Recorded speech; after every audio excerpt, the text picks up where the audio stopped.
we're saying who better to bring us through this World Cup than Alan Quinlan. Alan, it's great to have you on. Thank you so much for your time. And we'll start with the big question. Can we believe the hype? Is it finally time for Ireland at the Rugby World Cup? Yeah, it's great to be on, Philip. Thanks for having me. It's a difficult one. Lots of people are asking, how Ireland will do, and it's a hard kind of question to answer given the side of the draw that Ireland are on. It's really difficult. France being the home nation are favourites for the tournament. South Africa, so powerful, they're in the group as well, in Ireland's group. And Scotland are in that group. France, of course, are the home nation, and if Ireland make it out of the group, either in first or second, which is going to be quite difficult, they'll either play France or New Zealand in a quarter final, which is a pretty daunting task. So, going back to the question that people ask, how will Ireland do? I'd be very hopeful, but no matter how well the preparations have gone, how good we've been in the last 2 years, it's still going to be really a difficult situation. I think they've got to deal with a lot of pressure and expectation and disappointments from previous World Cups. It's well documented. Ireland have never been beyond the quarterfinals, and we probably go into this tournament with the best team that we've ever had, I think. And the recent results have shown that, being in New Zealand, winning a series last year, Grand Slam in the spring. Last November, the results against South Africa, Australia were very good as well. So they're on a 13-game unbeaten run. They've been winning a lot and a lot of hype around the team. So it's a really difficult one. I think they've got to try and take it step by step really, and hope that they get a little bit of luck if they get to the quarterfinals, that they've a fit and healthy squad ready to play an incredibly difficult match. But we don't know yet, because I think the Scots are probably watching and listening to every podcast or every piece of media that the Irish public have been doing the last 2 years to try and get some motivation, because I think they're definitely going to have a big say in the group. But for Ireland, it's a little bit of a, with respect, more relaxing start. They've got Romania first up, then Tonga, and then Tonga is going to be difficult. They have 5 or 6 former New Zealand players as well. So I don't think Ireland will underestimate anyone, but a lot of experience in the squad, people who've been there before and had disappointments. But I do believe that mentally and physically they're in a good place. Rugby has never been more popular. It has also never been more complicated. When I started watching the game as a young fella, it was basically pick the 15 biggest lads, put them out there. But now there's all sorts of, there's set plays, there's handbooks, there's video briefings, almost down to each position you're told what you're expected to do at any particular time. How demanding is that mentally, Alan? You've been to the World Cup, you've played in these games under these circumstances. How hard is it to maintain that concentration for 7 weeks, essentially, for a tournament now? Well, it's top level sport, Philip, and I think for any, whether you're an individual sports person or part of a team, it's just the way it's moved on to a level where no stone is left unturned. You look at every facet of the game, and you try and obviously build on your strengths, but be aware and conscious of your weaknesses and try and make them better and become. The goal is to be as good as you can be, and I think that's what this Irish team have shown, that right across the board they've got some world-class players. They also have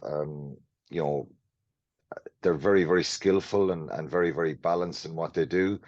And the game has changed a lot in the last number of years. If even when I go back to when I started playing, we probably would have been introduced to the first time ever in rugby union defensive coaches coming from rugby league. Now every single team has a defensive coach. Every single team has a nutritionist, skills coach, kicking coach, scrum coach, line-out coach, all specialized positions, because there's so many there's so many facets of rugby union, and all those parts of the game can make a big difference to whether you can compete at the top level or not. So, of course, it's very popular and it is demanding, but it's enjoyable as well. I think the one thing that I would say is, and I always remember John Hayes, my former teammate, who went on to have a magnificent career with Ireland, British and Irish Lions, and Munster. When we retired around the same time, John would say to me, "Well, I miss the games, but I don't miss the meetings about meetings about meetings." So that's just part of the game, and the younger players don't really know what it was like before, how, maybe it wasn't as professional and every kind of piece of the game was analyzed and scrutinized so much, but it's just a modern game. So I'm sure they love it. Andy Farrell has created a really good environment. Um, Players seem to be very, very happy and enjoying what they're doing, and the performances are telling on the field. So, going back to the question, I think, look, for every sports person in modern day sport, individually or collectively, it's all about video analysis. It's all about, getting better, working on parts of your game that you need to improve, and never forgetting really your individual talents that got you there in the first place. So, it is demanding, but and rugby is very attritional. I think it's physical. It can change in a flash. There's lots of people I would have trained with and would have been involved in Munster and Irish squads over the years who didn't go on to have stellar international careers and make a living out of the game and make some good money out of it. So it's kind of cutthroat, and that's professional sport. But it's still very enjoyable as well. And when you get to represent your country, like this current group are going to a World Cup, it's about getting the balance right of their preparation, the nutrition stuff. We had issues around the nutrition in 2007 in Bordeaux at that World Cup. It was well documented.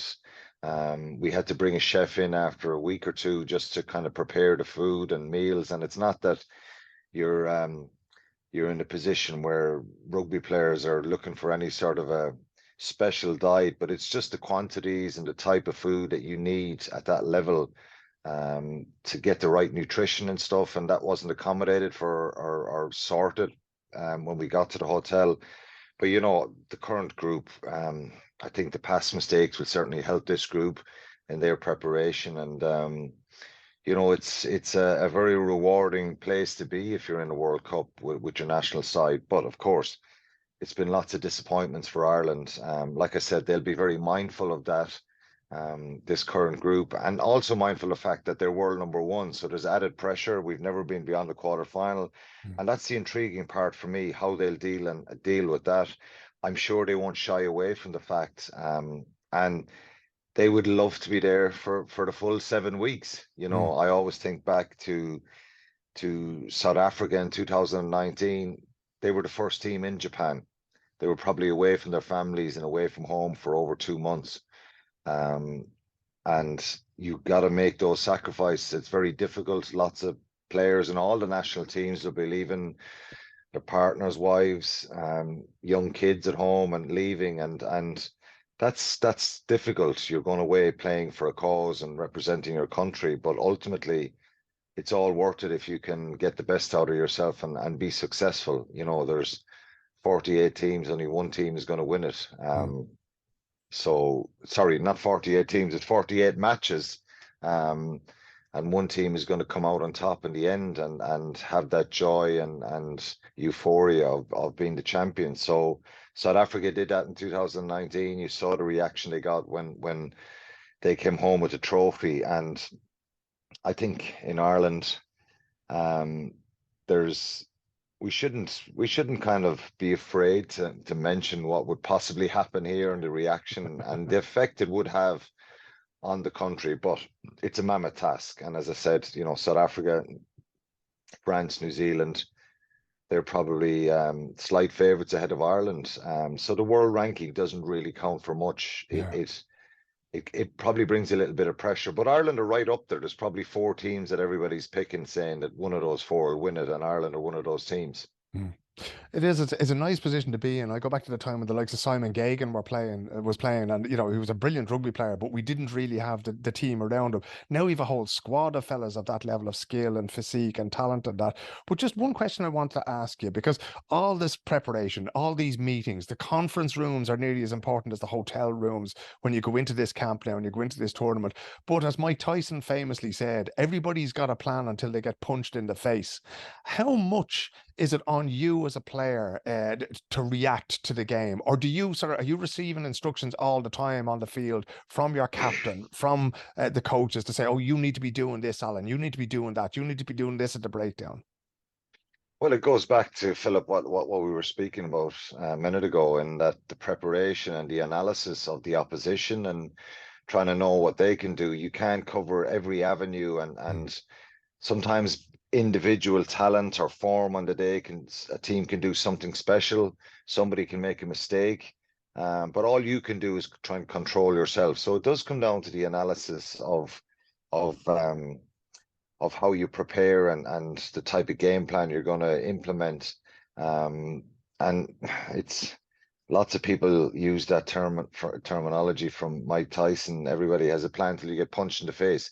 There's a lot of these Irish players have been punched in the face. You know, they were there for you know, was incredibly disappointed in 2019. Just look at someone like Johnny Sexton.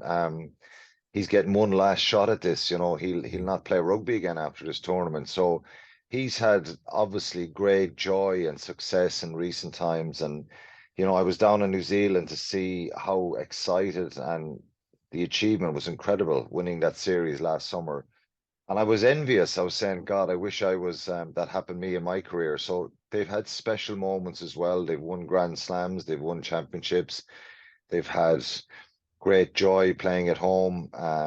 They've, you know, accelerated their credentials as sports people in Ireland, and their people are very mindful and aware of that. But there's big emotional kind of roller coaster with in any sport as well. So, you know, it can go pear shaped as well. But Mm. as I said, with this group, they have a nice blend of experience. There was 16 of these guys of the squad who were in Japan. There's a nice blend of kind of youthful exuberance of people who haven't played at a World Cup. So you can essentially think that they don't have that baggage. Sometimes the baggage can be good because it means you have been punched in the face and you have had disappointments. But sometimes then, you know, you bring players and sports people just kind of go, well, I don't want to look back at that and I didn't experience it. I just want to control what I can now and bring my talents and stuff. So it's about getting that blend right. Andy Farrell has done a remarkable job. As the coaches with him have, you know, Paul O'Connell, obviously a former teammate, is an incredible. He's incredibly diligent in the game of rugby. He's very passionate. He's very demanding in a good way. A lot of the players have spoken about the impact he's had on their game in the last number of years. The Irish players, you know, Simon Easterby's been there a few years as well. John Fogarty, you know, Mike Catt. There's a really good group of coaches there, and if we remember back, you know, unfortunately, it kind of ended disappointingly for Joe Schmidt, Mm. who had achieved incredible things in Irish rugby. You know, it just came to a point where we probably were gone so far with the game plan that Ireland were playing that it was probably 2019. It was too late to change, and it was a shame because Joe had achieved incredible things, and I felt really sorry for him and the way that Cup ended in disappointment. But Andy Farrell, you know, he takes over after the World Cup. Big boots to fill because Joe had great success with the team. Mm. Mike Catt, and for 18 months, you know, there's question marks. The team haven't found that spark, and they're, you know, a lot of wondering, is it the right, was he the right choice? Are we going in the right direction? Where's the change? And I think probably after about 18 months, you know, Ireland played England in Dublin. England were going for a Grand Slam, and Ireland, you know, beat them, and we saw a real spark in attack. And I think from that point onwards, you know, they've lost a couple of games for sure, but very few. Mm. they've been at a very high level and unbelievably competitive and playing a brilliant brand of rugby. So any of the players that have come into the system then seem to fit in and add to it. So very settled group. And as I said, lots of new players who haven't been at a World Cup, and it's just going to be really interesting. Um, it's saying this is the best group ever is it's probably a fair reflection, but I just hope they can bring the form, the quality that we know they possess to the World Cup and deal with the ups and downs. And then they can, you need a little bit of luck. You need a few breaks here and there, particularly around the injuries. And I think it's incredibly exciting for them. And I'm sure 2007, we won't be talking about the same thing again, where we started poorly against Namibia. Georgia possibly should have beaten us, could have beaten us anyway. Then we lost to France and Argentina, and we're home after the group stages. I think these group of players are they're in a really good position, and I believe that even if they don't win it or don't progress, I think it's going to take a really good performance from the opposition to beat them. And I don't believe we're going to be questioning why they didn't kind of go for it. And, so sport can be cruel sometimes, Philip, but without getting carried away, they're probably in the best shape ever. That doesn't guarantee them anything, because unfortunately the side of the group is just crazy. And the two teams I would probably slightly put ahead of Ireland at the moment are France, because of the home advantage and the quality they have, and also South Africa, given what they did against New Zealand and Twickenham a few weeks ago and the depth that they have. They're a fairly frightening looking side, South Africa, all right. But having said that, now you think that this Irish team can do pretty much, they can hold their own against anybody in the world. I wanted to ask you, Alan, because you're away from home from so long, right? So it's for so long during these tournaments, it's very important that the social thing works, that the group works. Who was the best crack in the Irish squad when you were playing international rugby? Who did you get the most fun out of? Who kept things light and kept the laughter going? Yeah, many players. I think that when it's something that, when I think about it, I always think about, Donegal O'Callaghan. He was a prankster. Frankie Sheehan, Guy Easterby, who's now the Leinster manager, would have been organising different events over the years. We always kind of had a social side, and when you'd go away and tour, there'd be a couple of guys picked by the more senior players to be on the social committee, and they would organize different events.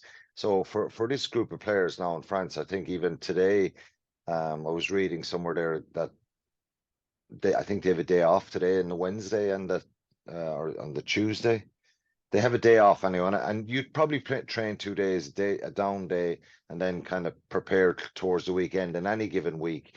That some of them they're gone playing golf, some are gone, sightseeing, and some might be gone to the beach or whatever. So you'd always have events organized. You'd put them up on the team in the team room, different options for people, and that's a really important part of it. There could be board games, there could be quizzes at night, there could be, certain events organized where you bring people together and have a little bit of fun.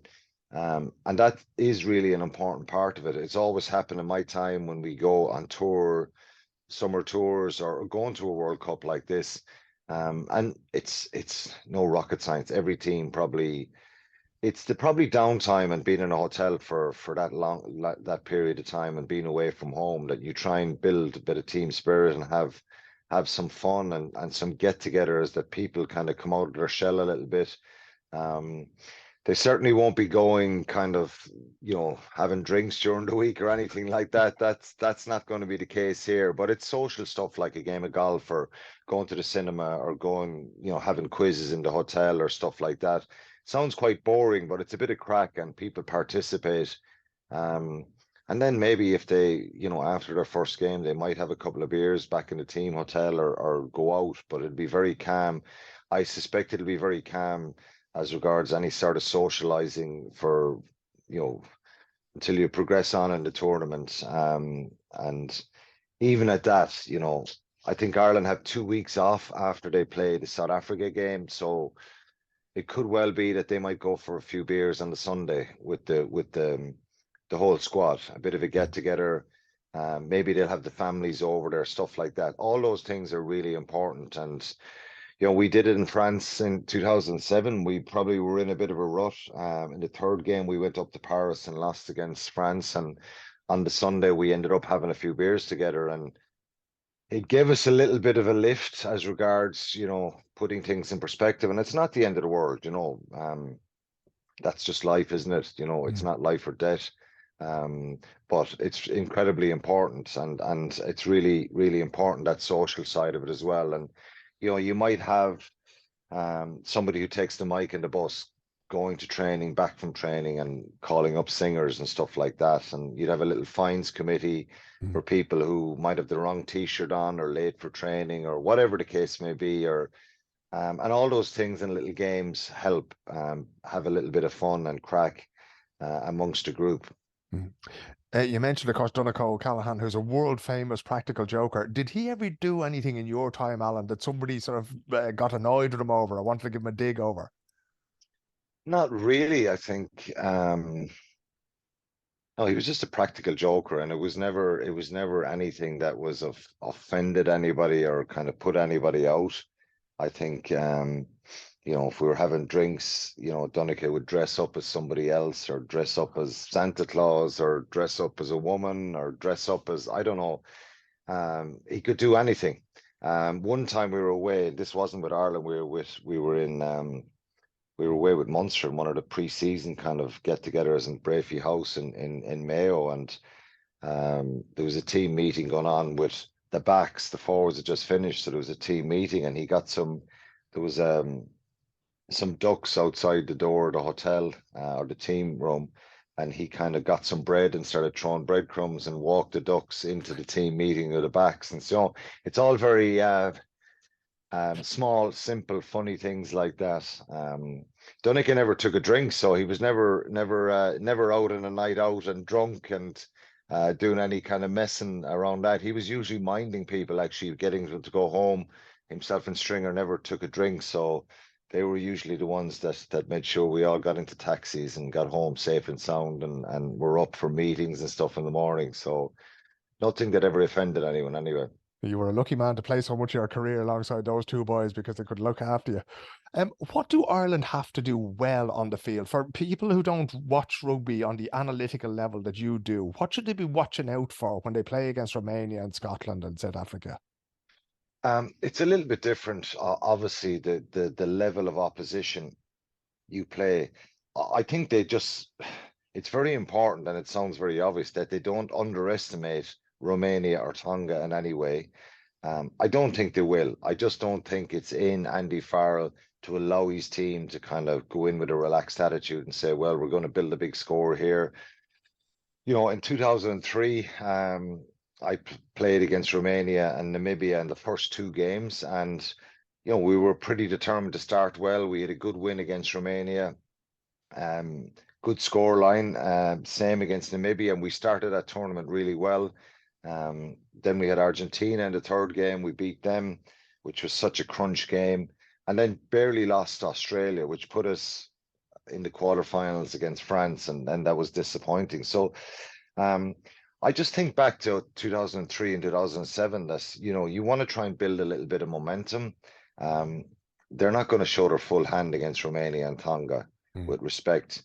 I think it gets harder as the tournament goes on, and I'd be very mindful and concerned that you'd kind of drop your standards any little bit. And it might be only a couple of percent and a couple of players that I think, well, we're a really good team and this will happen automatically. Well, then Tonga could really give you a serious kind of game and a serious scare and possibly beat you. So I think they'll be very mindful of that, and they won't allow any of that sort of complacency. mental complacency set in. So, and again, it'll be driven by the senior players. So what they need to do is just kind of build slowly, get a little bit of cohesion in the team. There's loads of evidence of what they can do in attack. And rugby's I wouldn't say, we spoke at the start about the way it's changed and there's so many kind of facets of the game, but the simplicity of it will never change. You've got to, you know, be physical. You've got to get your scrum and line out right, and the breakdown is really crucial. And it's been crucial to Ireland for a couple of years. If they get good kind of return on their own ball, they can really kind of impose themselves. So I think the simple things they need to be done well. Every team will probably say the same, and nothing has changed in my time since I played to the game now, that if your scrum and line out are under pressure, well, it's very difficult to win that game, particularly when you're playing against someone who's a serious opponent. If your breakdown is struggling, again, same applies. So I think they've got to build on what they've shown, and really do the simple things well in the game, but also be able to kind of tough it out. By me saying that, I mean, you know, it doesn't really matter on some occasions how you play, as long as you get the result. It's cup rugby, you know, you've got to maneuver your way. And I think back to 2019 and that semi-final, South Africa were, you know, stuttered a fair bit. Wales gave them a serious fright.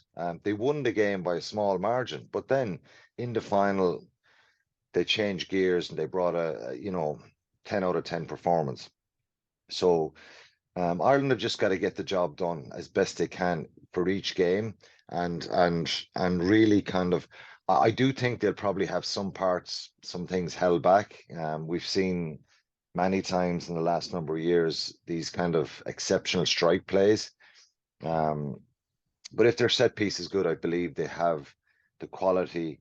And even with the opposition being able to analyze Ireland a lot, I think their timing and their skill set is really good, and their cohesion in attack is superb, you know, and they've shown that. So if you're the opposition trying to stop Ireland, well, you go after their set piece and you try and unsettle them at source, if you like.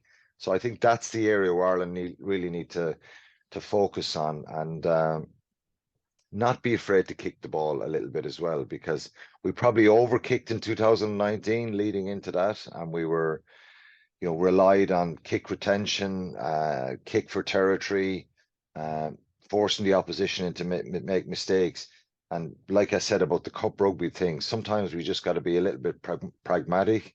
They're an incredible sight to watch because Ireland attack, and they kind of can attack from anywhere, and they're brave to do that, and it has to be applauded. Maybe we'll need to see a little bit of just keeping it simple, doing the simple things well, a mixture of that in certain moments in certain games. Is there one player on that you would pick out and say, if this player plays well, Ireland are going to play well? Mac Hansen, Johnny Sexton. Is there one key player there, or is this going to be a responsibility that's going to go through the whole squad, that everybody has to contribute if Ireland are going to do well?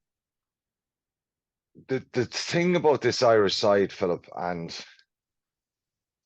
it's probably, I won't be accused of any sort of bias in this, because the ones I'm going to pick out are Leinster players who are world class. You know, they're world class. Like Tadhg Furlong has been at the top of his game for a number of years. I think he's absolutely vital to this team.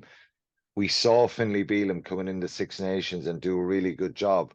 So there's comfort in knowing that he can do that. Tom O'Toole played really well when he was involved too. But I just think a fit and raring to go Tadhg Furlong is really vital to this Irish side. I just think, and you know what, he has that aggression, that energy, and it's difficult to kind of have a high emotional pitch every time you play, but this is it. This is the real deal. This is the top table, and he's delivered regularly at the top table. And I believe he's really vital to this Irish side. There's a number of players you could pick. Like Dan Sheehan as a hooker is, you know, exceptional. He can do special things. Caelan Doris for me is the best number 8 in the world. When he plays well, he can come up with not from the attacking side, because we know that's exceptional. But I just love the fact that he can come up with big turnovers, big moments to help his team. You know, Josh van der Fleer was World Player of the Year last year. You can just go on and on and on. But if I'm going to pick one, you know, you could go to Hugo Keenan at full back as well. He's been top class for a number of years in his position. And we haven't seen too many other players go into that fullback position. So I think he's pretty vital as well. There's about 6, 7, 8 of these guys who are really crucial, and they're at the top. They have been at the top of their game. Let's hope that they can find that and that continues at the World Cup. Like Peter O'Mahony, I have to mention him. His presence, his line out ability, his experience, the way he played all of last season, his involvements with the ball have improved dramatically. So I think he's been exceptional for the team. Um, James Ryan has come back into brilliant form the last couple of seasons, you know. But I think if you're going to pick one, it's Sexton for me. It's Johnny Sexton.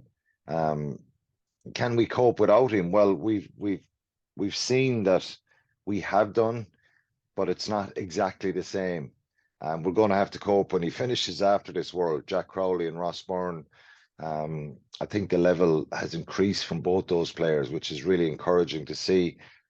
But I just saw Sexton last year in New Zealand, and I saw I just saw that real desire, that passion, that quality up close, you know, a real determination. And I think, you know, he hasn't played in a while. Um, he will be targeted. People will run at him. They'll try and get at him. They'll try and unsettle him. He's probably got to be careful after his suspension. There's no doubt about that, how he deals with referees. Um, So yeah, if I was picking one, I think if we're gonna do something special at this World Cup, it will involve a fit and playing well Johnny Sexton, being to the forefront. Just thinking of Leo Messi going to the last Soccer World Cup, and I'm putting Sexton up on that pedestal now. I'm going, if you're going to do it, this is the last chance you have. Finally, one last question for you, Alan. Obviously, you're going to be involved in this World Cup on the media front. Who are you working for? Where can people see you? Where can they Yeah, read you? I'm with Virgin Media. I'm going to be doing a lot of commentary, co-commentary in studio for some of the games, the non-Ireland games, but we're sharing with RTE Virgin Media, so all 48 games are free to air here in Ireland, which is great. Mm. Every game you can watch on RTE or on Virgin. So I'm going to do a lot of co-commentary, some studio. I'm also going to be doing some coverage for and reports for Off the Ball as well in News Talk. So yeah, it's really brilliant. I've played at 3 World Cups, and I've worked now with this is going to be my fourth one, covering the World Cup. So it's just brilliant. It's a special moment for players, and it's a really exciting time. And you know, I can't wait for it to start. You know, it starts on Friday night with France and New Zealand. What a cracker of a game to start off with. It's going to be an incredible game. We'll know possibly um, who's going to finish second in that group, then most probably, given whoever wins that, Mm. it won't change anything for Ireland. It's one other thing people have asked: would you prefer to play New Zealand or France in a quarter final? It's a kind of a crazy situation. It's a legitimate question. Again, the Scots will be the ears will be cocked to say what are these Irish fellas saying now? I really think Scotland are going to be dangerous. I really think that Ireland, you know, in that last game, they're really going to have to earn it against Scotland. They're a very dangerous side, and they showed us, you know, with the game recently against France in France with a fairly nearly full strength French team, how dangerous they can be. So you can't write them off. But Ireland are just going to take it one game at a time, and I think we'll probably see, um, you know, maybe a mix and match against Romania and Tonga, and then you know your full strength as best you can against South Africa and Scotland, and try to win all 4 games and see where that takes you. Will it work out? Who knows? I can assure you, I wouldn't be getting cocky and thinking, God, oh, Ireland are going to win this. I'm very mindful of. It's a crazy side of the draw. The top 5 teams are on one side. There's an easier path on the other side. Um, but you know, maybe there is no room for complacency here with Ireland, and that if they get to a quarter final, it's not an easier quarter final. You know, historically, there's been some of those that we still haven't won, but they've got to be on their game here, and it's interesting because the preparation, the build up, how all that's gone is going to dictate how you play here. And let's hope that Ireland have got it right, because, you know, they have a wonderful crop of players, but they'll need some luck, Philip. We've seen, you know, a couple of high profile French players, Willemse, Intermac gone, Keane Healy for Ireland. He's going to be a big loss. So, you know, you need a little bit of luck in the injury front as well. And in a tight game, small margins will win those games. So hopefully Ireland on the right side of it. But I'm confident they'll give it a really good shot anyway. One very final question, because you alluded to it there at the start of the conversation. You said you weren't afraid to think a little bit about what might happen if Ireland were to win the whole thing.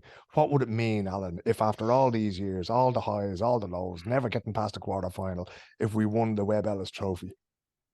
Well, me starting my career, I'd be incredibly nervous to even, you know, contemplate that if I was a player or even a fan, that we could go and do something like that. But, you know, you've got to embrace and not be afraid to talk about the possibilities as well and what you expect to yourself.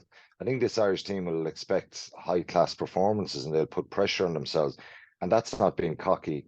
That's not being, you know, getting carried away with yourself. Look, if it happened, it'd be incredible. It'd be incredible. It'd be, you know, be a wonderful thing for Ireland. It was disappointing that we didn't get the World Cup here in Ireland, this World Cup. I think it would have been amazing. I think the reception, it's you kind of dare to dream a little bit what kind of a reception it would be like. But as Irish people, you know, we don't want to go down that road. I don't want to kind of start kind of tempting fate and going, God, this would be incredible. But you know what it'd be like yourself, Philip. It'd be phenomenal if it happened for a small country. And, you know, South Africa are a powerhouse in rugby. And, you know, imagine if it happened to us, you know, a small nation, small group of players, if they were to, you know, be in that incredible position. But I think if they can get past the quarter final, and anything after that is a bonus, because we've never been there. So I'm sure they'll do the country proud as well, and they'll give it. I don't think they're going to die with their boots on. You know, they're going to give it everything, and I think they'll be. I'm confident that they can cause a few problems here for the big teams when they meet them. I get the feeling you're holding back your optimism just a little bit there, Alan, but imagine what it would No, be. I am not. I'm not, Philip. I'm very optimistic, but I'm a realist as well. And it's the same as the players. You can't just gonna say, like, it'd be crazy to say Ireland are going to win a World Cup. They're good enough based on what we've seen in the last 18 months. But we've never been there before. So it's the reason we're not favourites. And I think they'll know that. They'll know their capabilities. I think anybody who knows rugby knows that situation as well. So, yeah, that's the reality. It's just incredibly difficult side of the draw. And if we were on the other side of the draw, maybe there'd be lots of pundits, not just from Ireland, but from outside of Ireland, saying, well, Ireland have an easier path here. And on paper, they should sail through this side of the group and be in a semi-final. But it's just, you know, South Africa kind of what they did a couple of weeks ago against New Zealand, what France are capable of, the home crowds, New Zealand, they showed us during the Rugby Championship, and that's the reality. So people, you know, I think people are talking up Ireland outside of Ireland as well, but deep down, I think they're you know, they're still looking for.